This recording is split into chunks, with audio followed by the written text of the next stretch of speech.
I don't know who's more distinguished, the people that we're going to have up on the platform here or you in the audience. Thank you, as I say, for coming along. I'm Margaret Gilmore. I'm a Senior Research Fellow here, and I specialise in policing and homeland security, and it's my honour to be the person to chair this session. Our speaker is Her Majesty's Chief Inspector of Constabulary, just over 6 months into the job, and he'll now give his assessment of the current model of British policing, the changing dynamic environment, the pressures, the challenges which the police face, and the role of the Inspectorate in serving the public interest. Your notes have a very full biography, so I'm not going to go into that, but he has had a very distinguished career as a lawyer, qualified to practice in Scotland and England, as the rail regulator in the UK, and working in the European Union. And critically, I suppose, for us here interested in policing, he carried out the most comprehensive review of the pay and terms and conditions of service of police officers and police staff in England and Wales for more than 30 years. So please welcome Her Majesty's Chief Inspector of Constabulary, Tom Winsor.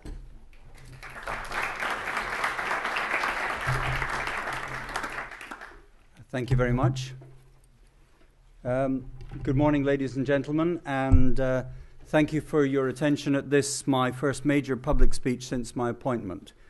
I have been in office now for almost 7 months, and in that time, HMIC has been very active in carrying out its programme of inspections inherited from my distinguished predecessor, Sir Dennis O'Connor, whose exemplary record of achievement and public service over many years deserves the highest praise and public acknowledgement. In addition to the inspection programme, we have received and carried out commissions from the Home Secretary, and HMIC also makes assessments and reports in relation to other matters concerning policing which are excluded from publication on national security grounds. I've not made any material public statements in these 7 months until today, because I thought it wise to spend the time meeting as many people in and involved in policing as I could, and listening to them. I've been travelling the country, meeting chief officer teams and frontline police officers and police staff on their home territories, and police and crime commissioners, learning of their plans and the difficulties and pressures that police officers and staff are facing, and the obstacles and frustrations which beset them. I've also engaged with members of the judiciary, the legal profession, ministers and officials, senior members of the other criminal justice inspectorates, academics, think tanks, the private sector who provide or wish to provide services to the police, national law enforcement agencies, and a number of others. And so now, having done all that, I think it's time for me to explain my approach to this job and how HMIC may be expected to operate in the new policing landscape. The maintenance of peace, order and security is one of the oldest functions of civil society.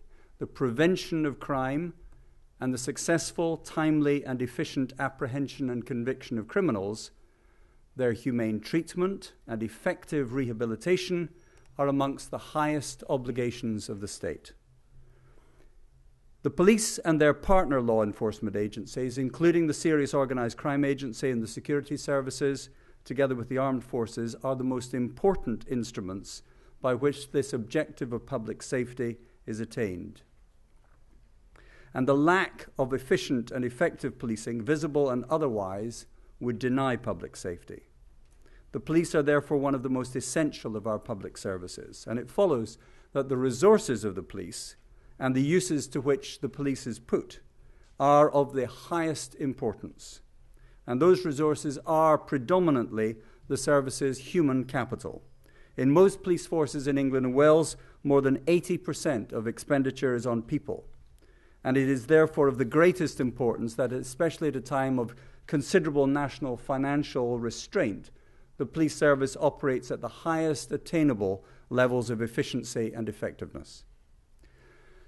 The policing landscape in England and Wales is already very different to how it was a few years ago, and it's destined to continue to change in the next few years.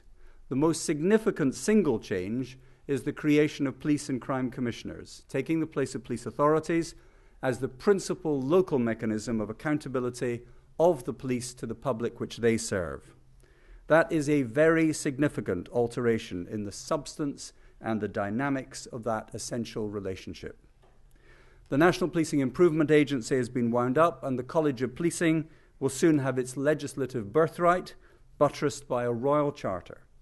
The college has a very significant workload and very high service, political and public expectations of it. It too is a significant change to policing on a national as well as a local scale. The National Crime Agency is also soon to have its legitimacy, and the Serious Organised Crime Agency is working hard to ensure the transition from SOCA to the NCA is as smooth as possible. Collaborations between police forces will need to intensify to secure economies of scale if the policing front line is to be protected as we enter the next spending review period. Police forces and police and crime commissioners will, as a matter of necessity, need to find new ways of exploiting opportunities to save money whilst maintaining operational integrity and increasing effectiveness. The provision of services to police forces by private sector organisations and agencies and organisations in the public sector, such as fire, health and local authorities, is likely to increase markedly as efficiencies and economies have to be found. And that development is likely to have the greatest success for both partners if these joint ventures are well designed at the outset and made sufficiently flexible and adaptable to deal with changed circumstances as the arrangement progresses. Advances in information and communication technology continue materially to change and enlarge the capacity of offenders to engage in crime at all levels, from street crime to cybercrime, from petty crime to organized crime and terrorism. Very recently, we have the appointment of 14 new chief constables, appointed according to a process in which HMIC has played no part. And there are reforms to pay and conditions of service, some already implemented and some still to come. Of these, the most significant are the move away from time service pay to skills-based pay and a new regime of direct entry at higher ranks. And the Inspectorate has changed too. Its independence from ministers has been increased in some critical respects. It now reports direct to Parliament, not to ministers. Its role in chief constable appointments has been abolished. It will not inspect police and crime commissioners in the way that it inspected police authorities. And the Chief Inspector of Constabulary is, for the first time, someone who has never served as a police officer. Indeed, it is now the case that the majority of the 5 inspectors of constabulary have professional backgrounds outside policing. None of those changes is in itself trivial. Collectively, they amount to perhaps the greatest amount of reform which the police service has undergone in many decades. Policing today has developed significantly from the occupation that Robert Peel envisaged at the beginning of the 19th century. And the sophistication, intelligence, and resources of some who are engaged in crime, the malignancy of their motives and methods, and the technology available to all citizens mean that the profession of policing will continue to require people of the highest integrity, intelligence, and skill. The qualities required to be a good police officer are many. They include personal bravery, intelligence, physical fitness, maturity, sound judgment, the ability to assess a situation and to deal with people, self-control, integrity, honesty, compassion, courtesy, perseverance, and patience. Policing is not a job, it's a vocation and a noble one. The culture of the police has many great strengths. It's a culture of determination, courage, hard work and achievement, of facing any challenge, facing any danger, and confronting them in full measure. There is a considerable degree of goodwill in the police in making sacrifices, personal and otherwise, to protect the public, to deter crime, disrupt criminal networks, apprehend criminals, and make communities safer. There are many rewards in policing. Indeed, I believe it may be one of the occupations with the highest potential for job satisfaction of any. Not only is the variety of work in policing exciting and stimulating, but most people can only imagine the reward of securing the conviction of a person who has committed a crime of a serious nature, or of someone who presents a real threat to children, or a person who has made life almost unbearable for the members of the community. And so must be the knowledge that the threat of a catastrophic nature has been averted, and those who present the greatest danger to innocent people have been taken out of society. These are not satisfactions which are available in most other kinds of work. The greatest asset of the police service is its people, police officers and police staff. And those assets should be nurtured and developed with skill and sensitivity in order to realize their greatest potential. In too many respects, officers and staff suffer frustration and must work around inefficiency and unnecessary bureaucracy, antiquated and malfunctioning systems, and practices which belong to a past age. And police officers and police staff have a very great deal of which to be proud.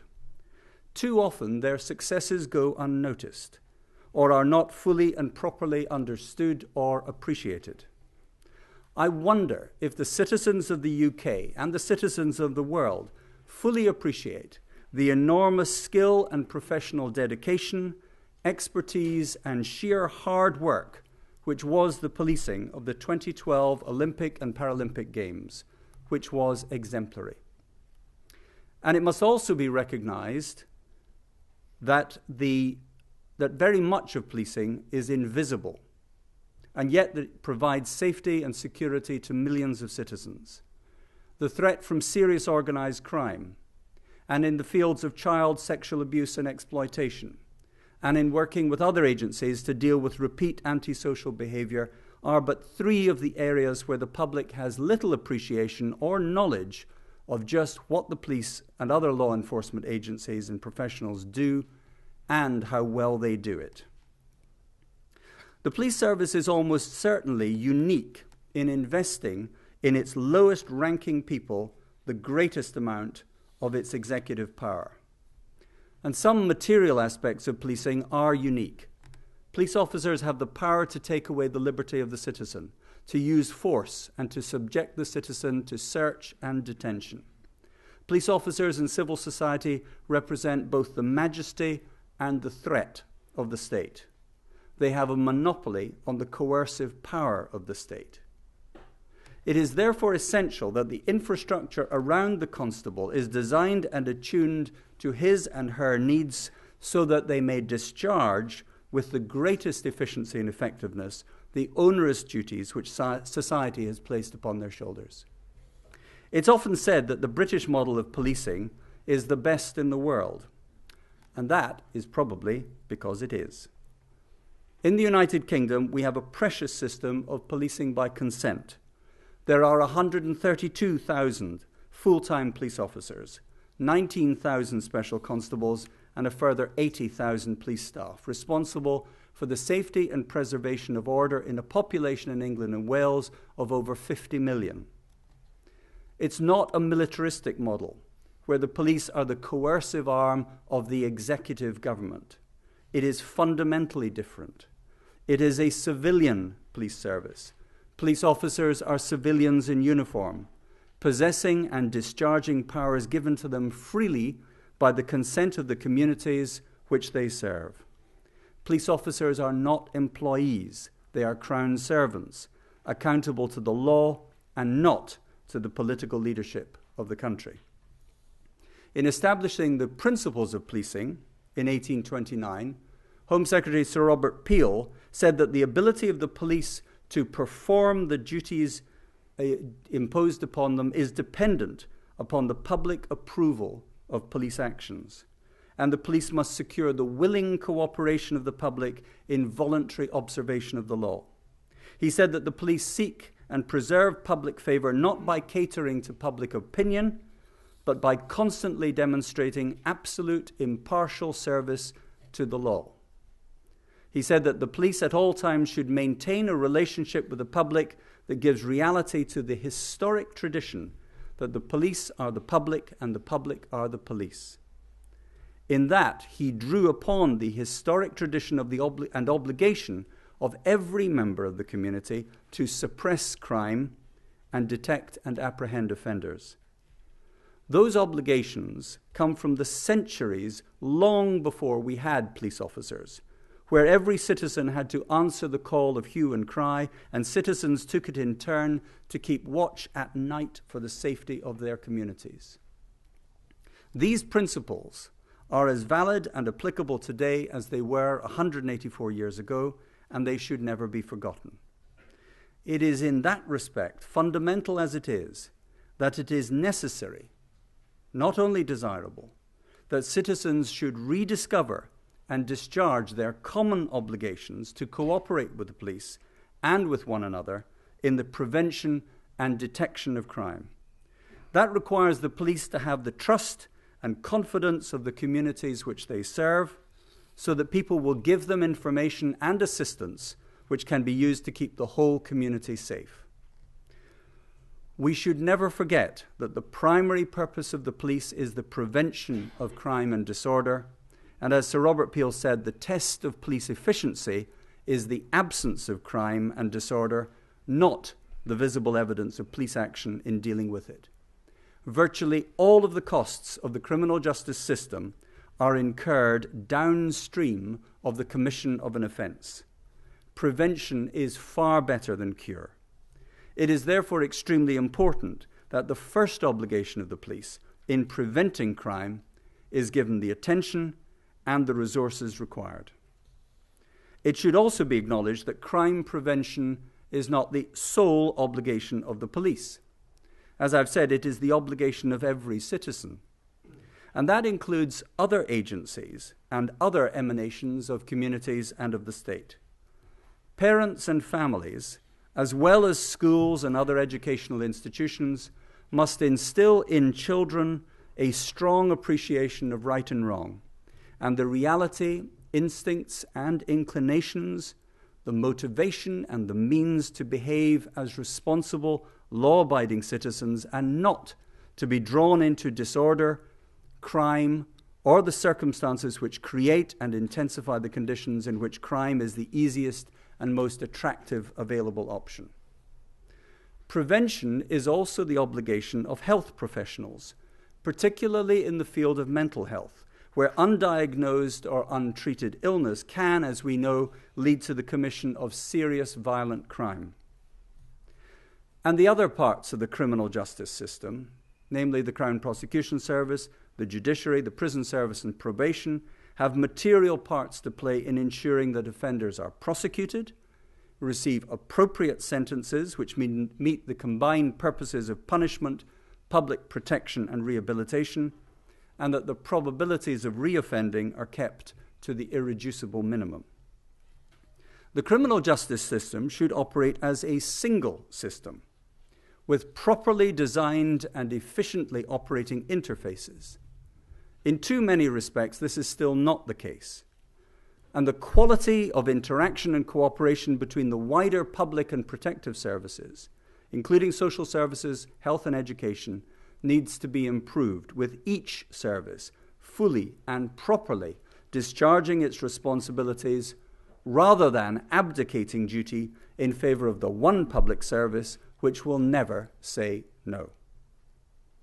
If the police are to maintain and intensify the essential levels of public support which I've described, it is necessary also that, consistent with the single and overriding principle that entry into and advancement within the police service should be entirely according to merit, every effort is made to ensure that the people who join the police service come from the widest possible pool of talent in society, including the communities which are underrepresented in so many other fields of public and private activity. the degree of public acceptance of the use of police powers and the extent to which communities will support the police in the ways that I've described is to a material extent a function of the trust and confidence of communities. And therefore, consistent with the principle of merit, the police should significantly intensify the steps that they are taking to inform and encourage members of those parts of the communities which are not proportionately represented in the police about the attractions of a police career. In addition, it is essential that the criminal justice system never forgets that when an offence has been committed, a victim has been created. There are hardly any victimless crimes, and psychological injury can be just as severe as physical harm. The destruction of the fragile confidence of a citizen in his or her safety in the home or the community can be severe, life-changing, and long-lasting. It's important that the police and the other agencies of the criminal justice system discharge their obligations of compassionate and sensitive engagement in communication with the victims of crime, to rebuild their trust and faith in their safety and security, and the common obligations of their fellow citizens to use their strength to help those with a deficit in it, particularly at times of vulnerability and crisis. In very many respects, the police do this extremely well. Some of the recent policing reforms concern the creation of new institutions and other policing bodies, and the enhancement or alteration of the jurisdiction of existing ones. In this respect, it should be recognized that the core jurisdiction of HMIC is unchanged. The inspectors of constabulary were established by statute in 1856 to inspect and report upon the efficiency and effectiveness of police forces. That remains precisely the case in relation to HMIC's current jurisdiction. It has never changed. It's true that the role of the Inspectorate in relation to the appointment of chief constables has been abolished. We play no formal role in chief officer appointments for Home Office forces. That is the will of Parliament, and it would be improper, not to say unlawful, for the Inspectorate to engage in any action which would circumvent that democratic decision, and we will not do so. The independence of the Inspectorate has been increased insofar as it now reports directly to Parliament and not to ministers. The work which the Inspectorate does is a function of its inspection programme, which requires the approval of the Home Secretary and also the commissions which it receives from the Home Secretary and police and crime commissioners and other local policing bodies. They are the institutions and entities which have democratic accountability for the police. However, by virtue of the Police Reform and Social Responsibility Act 2011, it is also provided that every year the Chief Inspector of Constabulary must make a report to be laid before Parliament containing an assessment of the efficiency and effectiveness of policing in England and Wales for the year in question. That is a very wide-ranging responsibility. The independence of the Inspectorate is a function of two material things. First, there are in HMIC's statutory remit no criteria or considerations of a political nature in relation to the work which it does.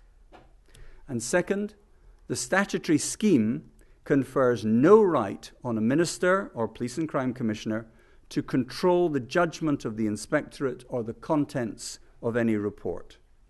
The Inspectorate will carry out its functions strictly in accordance with its statutory remit, accountable to the rule of law, including, of course, the rules of administrative law in relation to the legality, rationality, proportionality, and procedural fairness of its actions, and subject to the constraints, checks, and balances provided for in the legislative scheme. HMIC takes very seriously its duty to explain and the right of every citizen to fair treatment at the hands of a public authority. That, of course, includes the police themselves. It's essential, of course, that the Inspectorate establishes sound and efficient working relationships with other actors in the policing landscape, including the new College of Policing and the Independent Police Complaints Commission. In those respects, we will establish concordats. Policing is a safety-critical, asset-intensive, monopoly-essential public service. And in those respects, in principle, it is not different from some other public services. All such services need to have a sound understanding of the condition, capacity, capability, serviceability, performance, and security of supply of their assets. In policing, those assets are predominantly the most complex kind of asset of all, namely people.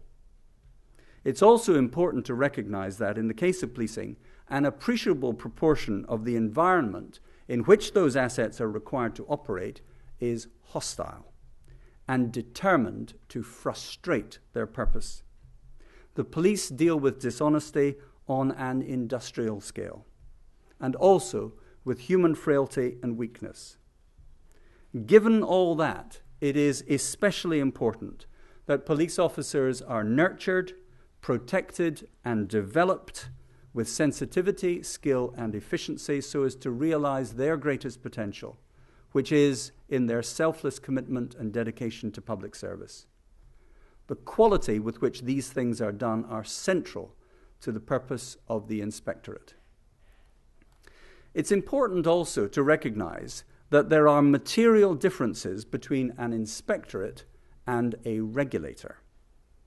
HMIC is an Inspectorate, not a regulator. Regulators have the power of direction to order things to be done or not to be done, to issue, amend, enforce, or withdraw licenses to operate, to determine investment programs, operational programs, and in some cases to allocate public funds. An Inspectorate has a different kind of power, a softer power, and it is the power of its voice and the authority with which it speaks. It is for others, principally Chief Constables, the Home Secretary, and Police and Crime Commissioners, to act upon the reports of the Inspectorate. And as I've said, Parliament has invested in the Home Secretary and Police and Crime Commissioners the right and the obligation to hold Chief Constables democratically to account. The professionalism and objectivity and the expert nature of the work of the Inspectorate are central to the authority which it possesses. HMIC staff have a wealth of relevant knowledge and experience, including secondees from police forces with a considerable range and depth of specialist operating police expertise. I've explained the accountability of the Inspectorate to Parliament and the implied obligation to facilitate the expressed will of Parliament in altering the dynamics and substance of the democratic accountability of the police. In that respect, the relationship of the Inspectorate with police and crime commissioners and other local policing bodies needs also to be properly understood. Police and crime commissioners have been constituted as stakeholders of very considerable importance to the Inspectorate. Just as intelligence is the oxygen of policing, so is information the lifeblood of accountability. And in relation to the efficiency and effectiveness of policing, that accountability needs to be informed by expert professional judgment, arrived at according to objective and publicly promulgated apolitical criteria. The Inspectorate assesses policing from the public's point of view, adhering closely to its statutory remit. And just as the Inspectorate does not inspect the efficiency and effectiveness of police and crime commissioners, nor is it the executive arm of any police and crime commissioner. It is neither close to nor distant from any particular class of stakeholder in policing or beyond. Where HMIC finds that external factors have impeded the ability of the Chief Constable to deliver efficient and effective policing in the public interest, we will say so. On some, perhaps rare occasions, that may extend to the decisions of the Police and Crime Commissioner in question. The Inspectorate's closeness is only to the public interest, as determined under the authority of Parliament. That was my approach as an economic regulator, and it is my approach in this role. As far as I'm concerned, it could not be otherwise. The Inspectorate has established very good working relationships with police and crime commissioners, and it intends to improve and deepen them. The Inspectorate's proposed inspection programme for 2013-14 is presently out to public consultation, and it closes on the 7th of May, so you have time.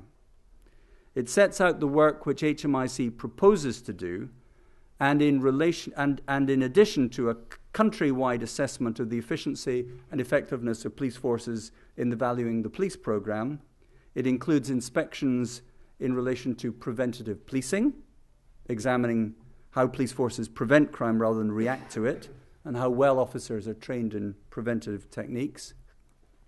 It extends to police attendance, how efficiently and effectively the police respond to calls for help, including response times, the quality of police interactions with the public, and how efficiently the police are deployed. It extends to police leadership and culture, including as to how well the police have responded to HMIC's recent work on integrity. It extends to child sexual abuse and sexual exploitation, and it will extend to freeing up police time. What else can be done to reduce bureaucratic burdens on police officers, and how efficiency and working practices can be improved through the better use of modern technology. Now, in relation to that, as we all know, very great advances have been made in the field of information and communication technology in recent years, to the point where the technology of only 3 or 4 years ago appears almost ancient. We also know that the roots of policing are almost exclusively local, stemming from the medieval obligations of the citizen to pursue and apprehend offenders that I mentioned. Police forces were founded in villages, towns, and cities with no national plan, since none at that time was necessary. In the mid-19th century, the means of communication, particularly transport, between communities were primitive. Things are, of course, very different now, with the capacity and efficiency of transport and communications at the highest ever levels. Over time, since the foundation of the Metropolitan Police in 1829 and the county and borough police forces in the mid-19th century, hundreds of small local police forces have been amalgamated until we reach the 43 in England and Wales today. Because of local roots, local accountability, and local autonomy, police forces have in the recent past specified and acquired technology separately, or in collaboration with a few, but usually a very few others. Now, things are changing in this respect, but in places it is slow and patchy. In a world where multiple operational interfaces perpetuate and may even intensify complexity and lack of interoperability, it is essential that these difficulties are kept to the irreducible minimum. However big a force may be, it has neighbours. And offenders, of course, do not respect police force boundaries. Interoperability and the absolute minimum of interfaces are essential to efficiency and effectiveness. And it is my view that a police force which takes an isolationist view is not operating efficiently. This is not a universal attitude, of course, but it is a dangerous one. Through efficient and effective joint working and the sharing of intelligence at local and national level, the operational boundaries of policing should be dissolved to the greatest extent reasonably practicable, even though the democratic accountability and administrative boundaries are intact and secure. Within England and Wales, there are 97 contiguous land boundaries between the 43 police forces. For example, the Metropolitan Police has 5 land boundaries with neighbouring forces, as does Greater Manchester. West Mercia has 8 land boundaries with neighbouring forces. When you add into the equation the operational relationships with forces more distant, the number of operational interfaces rises exponentially. The citizens of this country need and deserve a seamlessly efficient and effective police service. What in other police services, public services, is called a network, and the network effect. And in this respect, it's worth having regard to how other public services have been reorganized so as to preserve and protect the network effect when there are a multiplicity of interconnected and interdependent actors. When the safety-critical, essential monopoly public services of energy and transport were being restructured, it was necessary first to design and establish for each a network code which specifies common standards and operating procedures for things which had to be consistent and which had to work as one, so as to ensure quality and continuity of service to the public at a fair and affordable cost. It is worthy of serious consideration whether the police service should, in matters such as information and communication technology, intelligence sharing, and perhaps procurement, have regard to some of these things and how they were done in these other public service cases. The difference is, of course, that when these other public services were taking steps to protect network effects, they were starting from a single entity, or a very few entities, and creating their network codes before they were split up. In the case of the police, the issue is approached from the opposite end. We have 43 Home Office forces, and some national ones, which are already separate, and there is a need now to join them up in a coherent, efficient and effective single system which respects local accountability but acquires, maintains and develops all the benefits of a networked system.